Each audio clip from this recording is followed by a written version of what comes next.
تعالوا كده نعمل مع بعض النهاردة حاجة كده فظيعة.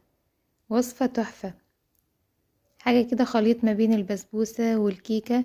للناس اللي مش بتظبط معاهم البسبوسة او اللي مش بيعرفوا يظبطوا الكيكة، الوصفة دي مقدرها مظبوطة جدا وانتجتها مضمونة 100%. شايفين ازاي قمر؟ هي دي كيكة الرواني، طعمها تحفة.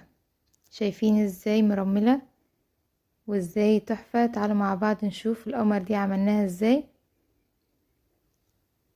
اول حاجة بنحتاج ليها شربات زي شربات البسبوسة، شربات بيكون خفيف شوية.